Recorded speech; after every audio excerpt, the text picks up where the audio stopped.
বিসমিল্লাহির রহমানির রহিম। আসসালামু আলাইকুম। জিএল আউটসোর্সিং এর পক্ষ থেকে আপনাদের সবাইকে আমন্ত্রণ। তো আজকের টিউটোরিয়ালে আমরা যে জিনিসটা নিয়ে আলোচনা করব সেটা হচ্ছে যে আপনি ফাইবারে কিভাবে অ্যাকাউন্ট ক্রিয়েট করবেন। তো আজকের টিউটোরিয়ালে আমি আপনাদেরকে যেভাবে অ্যাকাউন্টটা ক্রিয়েট করব সেভাবে আপনি যদি অ্যাকাউন্টটা ক্রিয়েট করেন তাহলে আপনার অ্যাকাউন্টটা খুব সুন্দরভাবে ক্রিয়েট হবে। তো ফাইবার অ্যাকাউন্টে আপনি দুই ধরনের অ্যাকাউন্ট তৈরি করতে পারবেন। একটা হচ্ছে যে আপনি সেলার অ্যাকাউন্ট, আর একটা হচ্ছে বায়ার অ্যাকাউন্ট। তো সেলার অ্যাকাউন্ট হচ্ছে যে আপনি যদি সার্ভিস বিক্রি করেন, অর্থাৎ আপনি যদি ফ্রিল্যান্সার হিসেবে কাজ করেন, আপনার সার্ভিসটা এখানে কি করবেন, বিক্রি করবেন। তো এই জন্য একটাকে বলা হয় সেলার অ্যাকাউন্ট। আর বায়ার অ্যাকাউন্ট মানে আপনি এখান থেকে সার্ভিস কি করবেন, ক্রয় করবেন বা সার্ভিস কিনে নেবেন, সেটা হচ্ছে বায়ার অ্যাকাউন্ট। তো এইখানে একটা অ্যাকাউন্টে কিন্তু দুই ধরনের আপনি সার্ভিস দিতে পারবেন। তো এই জিনিসটা আপনারা খেয়াল করবেন। তো প্রথমে আপনি অ্যাকাউন্টটা ক্রিয়েট করে নেবেন। ক্রিয়েট করে তারপরে আপনি যদি সেলার হিসেবে যদি এখানে কাজ করতে চান, অর্থাৎ ফ্রিল্যান্সার হিসেবে যদি কাজ করতে চান, তাহলে আপনার সেলার প্রোফাইলটা সুন্দর করে সাজিয়ে নেবেন। তো আসুন আমরা প্রথমে কিভাবে ফাইবারে একটা অ্যাকাউন্ট ক্রিয়েট করতে হয় সেটা আমরা দেখি। তো ফাইবার অ্যাকাউন্ট ক্রিয়েট করার জন্য আপনার ব্রাউজারে লিখতে হবে fiverr.com। লিখলে আপনার দেখবেন যে এইভাবে আপনি একটা ইন্টারফেস পাবেন, অথবা আপনাদের জন্য আমি এই সাইটটির লিংক আমি ভিডিও ডিসক্রিপশনে দিয়ে রাখবো, ওখান থেকে ক্লিক করে আপনি সাইটটা খুলতে পারবেন। তো আপনি চাইলে আপনি মোবাইল ফোনেও এই ফাইবার অ্যাকাউন্টটা ক্রিয়েট করতে পারেন। ফাইবারের নিজস্ব অ্যাপস আছে, আপনি গুগল প্লে স্টোর থেকে আপনি অ্যাপসটা ডাউনলোড করে অ্যাপসের মাধ্যমেও তৈরি করতে পারেন। আর আপনি যদি ল্যাপটপ এবং ডেস্কটপে করতে চান এভাবেও করতে পারেন, অথবা মোবাইলের ব্রাউজারেও আপনি করতে পারেন, গুগল ক্রোম ব্রাউজারেও করতে পারেন। তো ফাইবারে আপনার অ্যাকাউন্ট তৈরি করার জন্য যে জিনিসটা প্রথম লাগবে সেটা হচ্ছে যে আপনার একটা জিমেল অ্যাকাউন্ট লাগবে। তো আমরা জানি ইমেল অ্যাকাউন্ট অনেক রকমের হতে পারে, যেমন ইয়াহু আছে, আপনার জিমেল আছে, এবং বিভিন্ন কোম্পানিও কিন্তু ইমেল অ্যাকাউন্ট দিচ্ছে। তো সবচেয়ে ভালো হয় আপনি জিমেলের একটি অ্যাকাউন্ট তৈরি করে নিন। তৈরি করে ওই জিমেল অ্যাকাউন্টের মাধ্যমে আপনি ফাইবারে একটা অ্যাকাউন্ট খুলুন। এরপরে দেখেন আপনি ফাইবারে আসার পরে তো দেখেন এখানে অনেকগুলো ট্যাব আছে, Fiverr Pro, become a seller, sign in, join. আমরা অ্যাকাউন্টটা ক্রিয়েট করার জন্য জয়েনে ক্লিক করব। তো জয়েনে ক্লিক করলাম। তো দেখেন জয়েনে ক্লিক করার পরে আপনার কাছে এই ফাইবারে জয়েন করার জন্য একটা পপ আপ উইন্ডোজ আসবে। তো এইখানে পপ আপ উইন্ডোজের মধ্যে আপনি দেখবেন ফেসবুকের মাধ্যমে আপনি জয়েন করতে পারবেন। আপনি যে ব্রাউজারে আপনি জিমেল অ্যাকাউন্টটা খুলে রাখছেন সেই জিমেল অ্যাকাউন্টের মাধ্যমেও জয়েন করতে পারবেন, অথবা আপনি যে কোনো একটা ইমেল অ্যাকাউন্টের মাধ্যমেও আপনি জয়েন করতে পারবেন। তো এইখানে দেখেন আপনারা ফেসবুকের মাধ্যমে আপনি এখানে জয়েন হবেন না, কারণ ফেসবুকের মাধ্যমে ফাইবারে অ্যাকাউন্ট ক্রিয়েট করা অনেক রিস্ক। কারণ অনেক সময় দেখা যায় অনেকেরই ফেসবুক অ্যাকাউন্ট আপনার হ্যাক হয়ে যায় বা বিভিন্ন সময় সমস্যা হয়ে যায়। তো যদি কোনো কারণে আপনার ফেসবুক অ্যাকাউন্টে যদি সমস্যা হয়ে যায় তাহলে কিন্তু আপনি ফাইবার অ্যাকাউন্টে আর ঢুকতে পারবেন না। তো তখন আপনি একটা বিরাট সমস্যায় পড়বেন। তো এই জন্য আপনি ফেসবুক অ্যাকাউন্টের মাধ্যমে আপনি এই সমস্ত অ্যাকাউন্ট ক্রিয়েট করবেন না, এবং এখানে সরাসরিও আপনি জিমেলের মাধ্যমে ডাইরেক্ট করবেন না। অনেক সময় এই অপশন দিয়ে করাটা অনেক সময় সমস্যা হয়। তো এখানে আপনি ম্যানুয়ালি আপনি ইমেল লিখে আপনি কি করবেন, অ্যাকাউন্টটা ক্রিয়েট করবেন। তো দেখুন আমরা এখানে একটা যে ইমেল অ্যাকাউন্টটা দিয়ে আমরা অ্যাকাউন্টটা তৈরি করব সেই ইমেল অ্যাকাউন্টটা এখানে লিখলাম। লেখার পরে এখানে আমরা কি দিব, কন্টিনিউতে ক্লিক দিব। তো কন্টিনিউতে ক্লিক দেওয়ার পরে দেখেন এখানে আরেকটা অপশন আসছে, আপনার ইউজার নেম এবং পাসওয়ার্ড। তো ইউজার নেম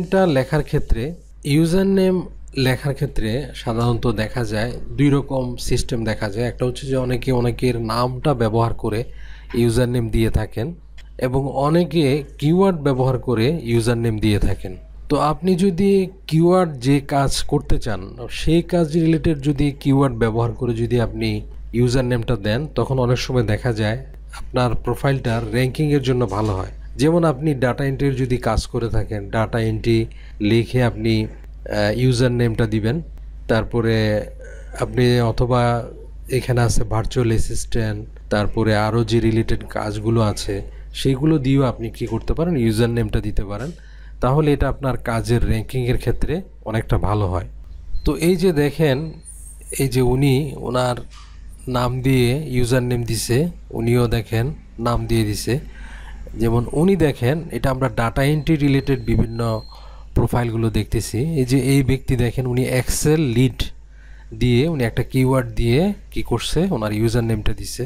তারপরে দেখেন এখানে ক্রাফট ডাটা এন্ট্রি, দেখেন এখানে উনি এই যে ওনার ডাটা এন্ট্রি, তো দেখেন এখানে উনি এই যে দেখেন ডাটা এন্ট্রিটা ব্যবহার করে সুন্দর একটা ইউজার নেম দিছে, ক্রাফট আন্ডারস্কোর দিয়ে ডাটা এন্ট্রি দিছে। তারপরে ওনাকে দেখেন, উনিও খুব সুন্দরভাবে আপনার ইউজার নেমটা দিছে, যেমন ডাটা এন্ট্রি আন্ডারস্কোর, তারপরে প্রো মানে প্রফেশনাল 4U দিয়ে উনি দেখেন সুন্দরভাবে, তো উনি একটা সুন্দরভাবে ইউজার নেম দিছে। তো এখন আপনি এভাবে কিওয়ার্ড ব্যবহার করেও ইউজার নেম দিতে পারেন, আবার আপনি নাম ব্যবহার করেও কিওয়ার্ডগুলো দিতে পারেন। যেমন উনি দেখেন, উনি মাহফুজুল লিখে ওনার ইউজার নেম দিছে, উনিও দেখেন।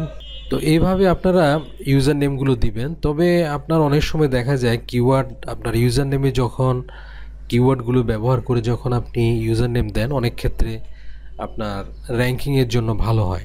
মানে ধরেন আপনার কেউ যদি এখানে সার্চ দেয় ডাটা এন্ট্রি, আপনার ইয়াতে যদি ডাটা এন্ট্রি লিখে সার্চ দেয়, তখন ওই কিওয়ার্ড রিলেটেড যারা আছে তাদেরটা খুব দ্রুতই র্যাঙ্কিংয়ে চলে আসে। এরপরে দেখুন এখানে আপনার পাসওয়ার্ডটা দিতে হবে। পাসওয়ার্ডটা ওরা বলে দিছে যে 8 ক্যারেক্টার্স অর লঙ্গার, অর্থাৎ 8টা ক্যারেক্টার হইতে হবে অথবা এর চেয়ে বেশি হইতে হবে। তারপরে দেখেন, এরপরে দেখেন এখানে বলতেছে combine upper and lower case letter and numbers. তাহলে আপনি আপনার পাসওয়ার্ডের মধ্যে এই আপার লেটার, লোয়ার লেটার, নাম্বার এবং বিশেষ সংখ্যা দিয়ে সুন্দর করে একটা পাসওয়ার্ড দিবেন। তো পাসওয়ার্ডটা স্ট্রং হলে ভালো হয়, কারণ অনেক সময় দেখা যায় যে অনেকের ফাইবার অ্যাকাউন্ট কিন্তু হ্যাক করে ফেলে। অনলাইনে অনেক হ্যাকার আছে, যদি এবং হ্যাকাররা আপনি যদি সহজ পাসওয়ার্ড ব্যবহার করেন, তাহলে হ্যাকাররা কিন্তু বুঝতে পারে যে আপনার পাসওয়ার্ডটা কী হবে। তো তাহলে আপনার অ্যাকাউন্টটা তারা হ্যাক করে ফেলবে। তো অ্যাকাউন্টটা যদি হ্যাক হয়ে যায় তাহলে কিন্তু আপনি অনেক সমস্যায় পড়বেন। তো এই জন্য আপনি চেষ্টা করবেন একটা সুন্দর পাসওয়ার্ড তৈরি করার জন্য, যাতে আপনার অ্যাকাউন্টটা সুরক্ষিত থাকে।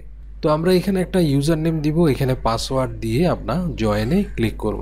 তো আমরা একটা ইউজার নেম দিলাম এটা দেখানোর জন্য, এবং পাসওয়ার্ড দিলাম। পাসওয়ার্ডটার মধ্যে আমরা আপার লেটার মানে বড় হাতের লেটার, ছোট হাতের লেটার, সংখ্যা, বিশেষ চিহ্ন দিয়ে আমরা কি করলাম, একটা পাসওয়ার্ড দিলাম। তো এরপর আমরা জয়েনে ক্লিক করব। তো দেখেন আমাদের অ্যাকাউন্টটা ক্রিয়েট হয়ে গেছে। তো এরপরে দেখেন আপনার এখানে একটা মেসেজ আসবে, you need to activate your account. এখানে একটা এরকমভাবে একটা মেসেজ আসবে। তো আপনি যে জিমেল অ্যাকাউন্টটা ব্যবহার করে অ্যাকাউন্টটা করছেন, সেই জিমেল অ্যাকাউন্টে একটা আপনার অ্যাক্টিভেশন লিঙ্ক যাবে। তো আপনাকে জিমেল অ্যাকাউন্টে যেতে হবে।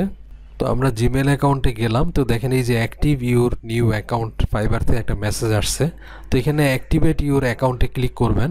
তো ক্লিক করলে তখন আপনার এই অ্যাকাউন্টটা কি হয়ে যাবে, আপনার জিমেলের মাধ্যমে আপনার ভেরিফাই হয়ে যাবে। তো দেখেন ইউর অ্যাকাউন্ট সাকসেসফুলি অ্যাক্টিভেটেড এখানে লেখা আসছে আপনার উপরে।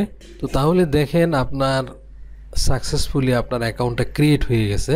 তো এই ভিডিওতে আমরা আপনাদেরকে দেখালাম যে কিভাবে আপনি একটি ফাইবারে অ্যাকাউন্ট তৈরি করবেন। তো পরবর্তী ভিডিওতে আমরা আপনাদেরকে দেখাবো যে কিভাবে আপনি একটি সেলার অ্যাকাউন্ট প্রফেশনালি তৈরি করবেন। সেই বিষয়ে আমরা বিস্তারিত পরবর্তী ভিডিওতে আমরা আলোচনা করব। তো আশা করি আজকের ভিডিওটি আপনারা বুঝতে পারছেন যে কিভাবে আপনি একটি ফাইবার অ্যাকাউন্ট তৈরি করবেন। তো আমার এই ভিডিওটি যদি ভালো লাগে অবশ্যই আমার চ্যানেলটি সাবস্ক্রাইব করে রাখবেন, লাইক, শেয়ার, কমেন্ট দিবেন। তো আজ এই পর্যন্তই, আল্লাহ হাফেজ।